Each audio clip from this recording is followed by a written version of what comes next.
With the first pick in the 2003 NBA Draft, the Cleveland Cavaliers select LeBron James.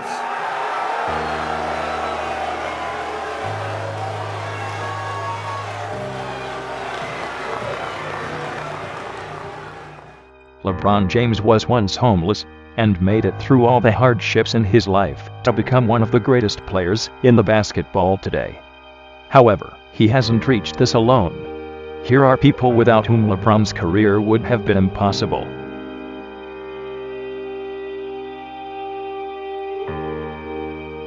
LeBron James' biggest fan is his mother, Gloria James, and it is pretty well known that LeBron would do just about anything for the lady that single-handedly raised and molded him into the superstar he is today. LeBron's father, Anthony McClelland, left Gloria when he found out she was pregnant. Gloria was only 16 at the time. Gloria lived with her mother throughout her pregnancy and after LeBron was born, until her mother died when LeBron was 3. Her mother had a large house, and when Gloria was unable to pay for it, she was forced to move from place to place. It was a struggle for Gloria, who hadn't graduated from high school. With no skills and little to no education, Gloria struggled to keep her and her son afloat. She took any job she could get to get them through and gave LeBron as much love and support as she could. Gloria and LeBron ended up moving 12 times in 3 years. After moving around so much, Gloria had to make one of the hardest decisions of her life. When LeBron turned 9, she decided that he needed a stable home similar to the one she had growing up. It was LeBron's Pee Wee football coach, Big Frankie Walker, that took him in for Gloria, while she built up some security in their lives so she could eventually support him herself. LeBron stayed with the Walkers and gushes in his tribute letter to his mother of his gratitude for the family that gave him the same bed, football team, and basketball team for a year, while still giving him the ability to see his mother every weekend. It was the most secure he had ever felt in his life. From high school sensation, the top draft pick, to a run at NBA championships, Gloria and LeBron James have been a team of their own, a constant support system for one another.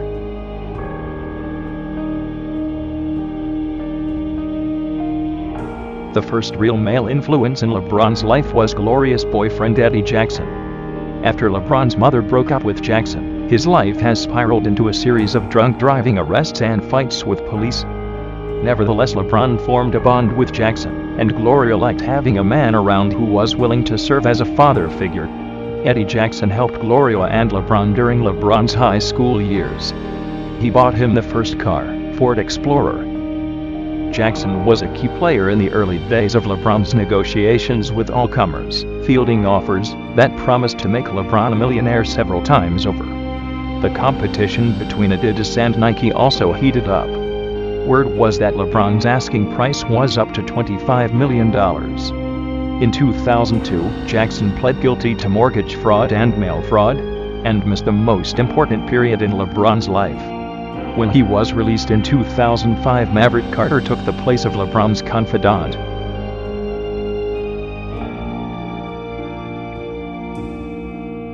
The Walkers met LeBron when he was sometimes scared, often shy 8-year-old. They remember him as a quiet, tall, skinny kid, a star on the Pee Wee football field, who scored 18 touchdowns for the Southside Rangers, coached by Frank Walker, a man who would soon have a profound effect on his life. After the season ended, Walker began hearing stories that his young star was missing school. He soon discovered that LeBron had all but dropped out. Walker confronted Gloria, who admitted that her son needed a more stable living environment. They agreed that LeBron should move to Walker and his family. LeBron quickly took to his new surroundings. The Walkers talk about how polite LeBron was when he came to them. Walker and his wife, Pam, had 3 kids, Chanel, Frankie Jr., and Tanisha. Everyone in the household, including LeBron, was responsible for daily chores. The structure did wonders for him. As a 5th grader, he received his school's attendance award. Walker also had a positive impact on LeBron's basketball. Among other things, he taught a youngster how to shoot with his left hand. After 18 months of living separately from her son, Gloria took him back. But when financial problems arose, LeBron returned to the Walkers. Eventually they worked out an arrangement to help Gloria pay her rent. Walker and his wife wanted to ensure that LeBron always had a place in the Akron area he could call home. For LeBron, another advantage of living with the Walkers was his friendship with Frankie Jr. James and his mother continued their close friendship with the Walker family throughout the coming years. These days, the Walkers go to nearly every Cavaliers game.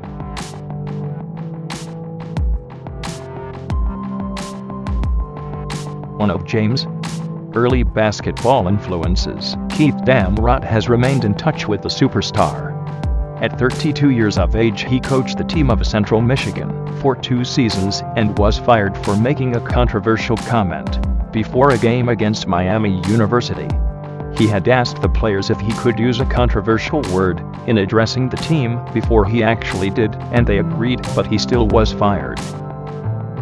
He sued the university in a wrongful discrimination lawsuit, and all 11 black players on the team joined him in the suit, claiming the university's policy against discriminatory language was too vague. But he lost the suit, though the students prevailed in overturning the school's language policy. The incident at Central Michigan had essentially blackballed Damrot from college coaching. Damrot was only able to coach at the Akron Jewish Community Center and in some summer leagues. As a 13-year-old, James was coached by Damrot for AAU basketball clinics at the Akron Jewish Community Center. Damrot was the basketball coach at St. Vincent, St.Marys during James' freshman and sophomore years, before moving on to the University of Akron.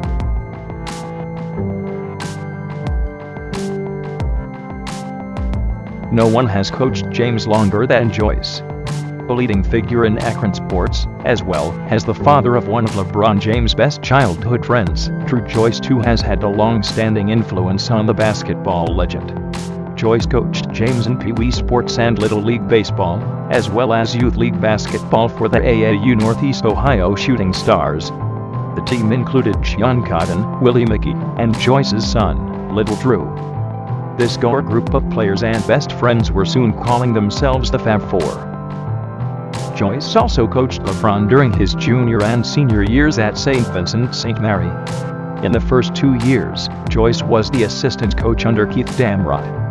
When Damrot took an assistant coaching position at the University of Akron, Joyce became the head coach. James was hanging out in Joyce's house from the 6th grade and did not stop listening to his advices even after becoming an MVP and NBA champion. Coach Drew, who wrote the whole book about working with LeBron as one of the main achievements, always calls due to his strong advice. James married Savannah Brinson.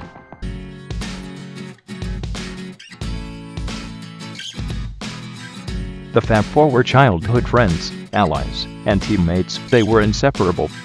Besides James himself, the self-titled group included Sean Cotton, Drew Joyce III, and Willie McGee. They were just some kids from the neighborhood when they began hanging out and playing for rival youth league teams. By the age of 8, James was playing at the Summit Lake Community Center, while the diminutive Joyce, known as Little Drew, played at the Ed Davis Community Center. The two of them began practicing together at the Salvation Army Gym, and soon became part of a traveling youth league team known as the Northeast Ohio Shooting Stars, coached by Little Drew's dad, Drew Joyce II. Cotton, who played baseball and football, but had no basketball experience, was persuaded to join based on his size. When the kids were in 5th grade, the team qualified for the National AAU Tournament for Kids 11 and under, held in Cocoa Beach, Florida. They placed 9th out of 64 teams, and afterward, returned to Akron with a renewed sense of purpose. McGee, who had recently moved from Chicago to live with his older brother, was next to come on board. The Fab Four were now in place and they became best friends. After 8th grade, the four friends made a pact to attend high school together. The logical choice was John R. Bucktel High School, a predominantly black public school with a well-established basketball program. In fact, there was a great expectation that James, who was now widely regarded as a star in the making, would attend. Joyce, however, feared that he wouldn't make the varsity squad, even though his dad was an assistant coach there. Meanwhile, Keith Damrot, who coached both Joyce and James in AAU clinics, had become head coach at St. Vincent St. Mary, a small, affluent Roman Catholic college preparatory that offered scholarship aid. The school boasted a well-known football program, but its basketball team wasn't as highly regarded as Bechtel's. Still, the parochial prep school had a lot going for it, and Joyce lobbied the others. At St. Vincent St. Mary, basketball standout Romeo Travis became the fifth member of a close-knit group which retitled itself as the Fab Five. LeBron and his teammates were soon making history. The Fighting Irish basketball squad won 3 state championships and a national title during James' tenure. Joyce went on to 4 years of college at the University of Akron, playing under coach Keith Damrot. After college, Joyce made his way overseas to play EuroLeague basketball. Travis Romeo also continued his hoop dreams after high school, attending the University of Akron alongside Drew. Romeo has also enjoyed a successful overseas basketball career, playing for numerous teams since graduating college. Willie McGee attended the University of Akron with Drew and Travis, but stayed to earn master's degree. He is currently working for Oriana House, a facility for those with drug and alcohol problems. Sean Cotton chose to attend Ohio State instead of U of A, playing defensive tackle for the Buckeyes, on a football scholarship. He is currently working on a music career.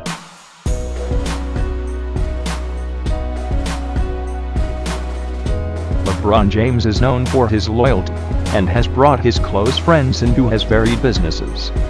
Those friends have in turn helped the busy superstar grow his brand. While there were the Fab Four, and then 5 in prep school, James, Maverick Carter, Rich Paul, and Randy Mims call themselves the Four Horsemen. The other horsemen form the nucleus of James' primary management group, as well as being the founders of LRMR Marketing. The acronym comes from the partners' first names, LeBron, Rich, Maverick, and Randy. A former teammate at St. Vincent St. Mary, Maverick Carter went on to work with Nike before becoming James' primary business partner. An advocate of branding and creative partnerships, Carter was a founding member of LRMR Marketing and subsequently partnered the company with Fenway Sports Management. Rich Paul had a chance meeting with James when they were both juniors. Each had grown up in urban Cleveland environments, and each attended Catholic prep schools. They formed a close friendship and would ultimately become business partners. Paul was one of the founding partners of LRMR and worked with the powerhouse creative arts agency. After a few years, he left CAA to form his own agency, Clutch Sports Group. In the process, he took one of CAA's most valued clients, James, with him. Running his boutique agency from Cleveland, Paul also represents Eric Bledsoe of the Phoenix Suns and Tristan Thompson.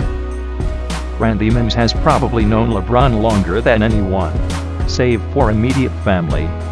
The two met when James was just 5 years old, living and playing in the rough Akron housing projects. Mims doesn't maintain as high a profile of others in James' inner circle, but has long enjoyed a special level of trust.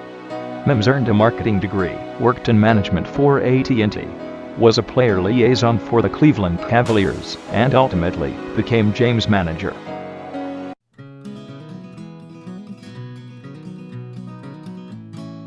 LeBron James met his future wife Savannah Brinson when he was a senior at St. Vincent St. Mary. Brinson was a year younger and attending John R. Bechtel High, where she was a cheerleader and played softball. They met at a football game and were soon inseparable. Brinson gave birth to LeBron Jr. during James' sophomore season. Playing for the Cavaliers allowed the family to continue living in Akron, albeit a far better lifestyle than before, thanks to a 7-year endorsement deal with Nike. Life had changed for the young couple in a way that they could only have dreamed about. 3 years later, another son was born to the young couple, Bryce Maximus. In addition to raising a family, Savannah keeps busy with a number of ventures, including a children's furniture line she designed in collaboration with American Signature, and a charity she founded, Girl Listen, which is aimed at helping to empower teenage girls who are facing challenges that range from teen pregnancy to drug abuse.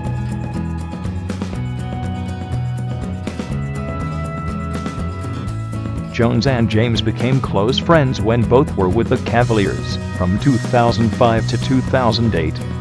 Jones' 11-year NBA career with 10 teams ended after playing with the Milwaukee Bucks during the 2008 to 2009 season. Jones remained close with James after his NBA days concluded. Upon James' return to Cleveland in 2014, he helped a retired Jones land a job as his personal shooting coach, while aiding other Cavs players from time to time as well. Nominee responsibilities in the club did not prevent him from performing more important functions. Jones invariably accompanies James, whether he goes to Dallas to visit a football game or leaves for Miami to restore procedures.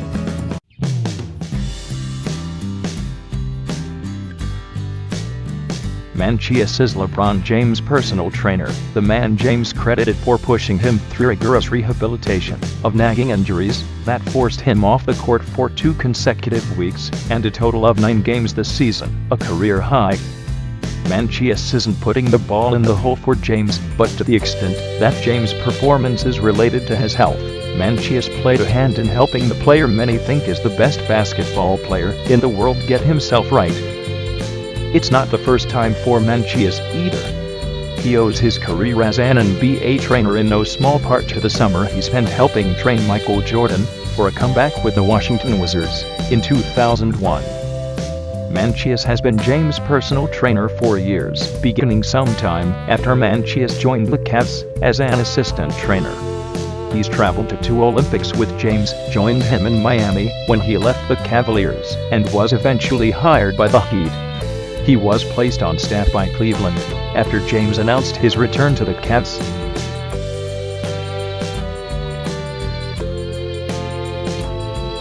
James always says that he has only 3 friends in the league: Anthony, Chris Paul, and Dwayne Wade. They usually travel together every summer to remote locations and have some well-deserved R&R. Their summer tradition has been well documented as well, especially on social media, and they have been fondly called the Banana Boat Crew. They have been good friends for more than 10 years now, and have been hanging out together since their early days in the league.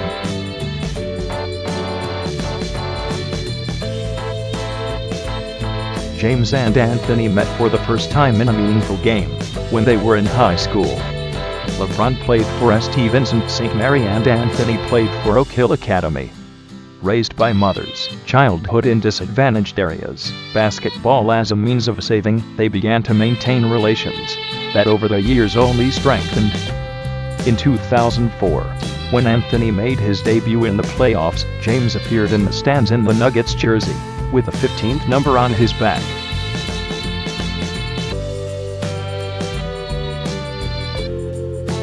Paul and James met in 2003 too. They played for one team in the Amateur League tournament in Cleveland.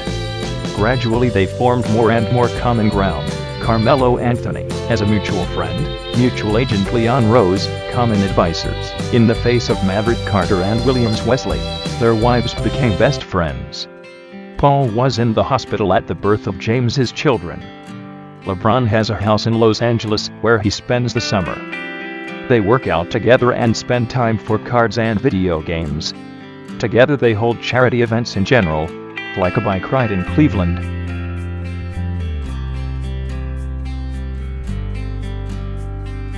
Wade is his closest friend in basketball, and maybe in life, with whom he won 2 championships in 4 seasons with the Miami Heat.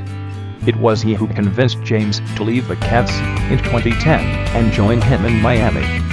LeBron James and Dwayne Wade are teammates once again, this time in Cleveland, after Wade agreed to a buyout from the Bulls. Wade has been tight with James since they broke into the league together in 2003, and their bond has only grown stronger with each passing year. On the floor and off, they have a powerful connection. LeBron and Wade used to sleep over each other's houses instead of at their team's hotels when they were playing in each other's cities. Wade was the most supportive when LeBron left Miami. Of course, Wade had every right to be upset at LeBron. He left what could have been the next great dynasty in favor of playing for Cleveland. But Wade realized that the happiness of his best friend was way more important in the grand scheme of things. However, not everyone was able to turn the other cheek. March of 2011, Wade won a custody battle with his ex-wife for full custody of his sons. Before Gabrielle union, Wade was married to a woman named Sita Valvin Bunches. Together they had 2 sons, but separated in 2007, before actually divorcing in 2010. So after the emotional toll of a long court battle, Wade needed someone to lean on and be there for him. Wade recalls that not only did he lean on LeBron for support and a friendly ear very often, but that James also helped him learn how to become a full-time parent again. James had to coach Wade on simple things, like sleep schedules and how to get the kids to school on time. Just another example of how close the two have become over the years.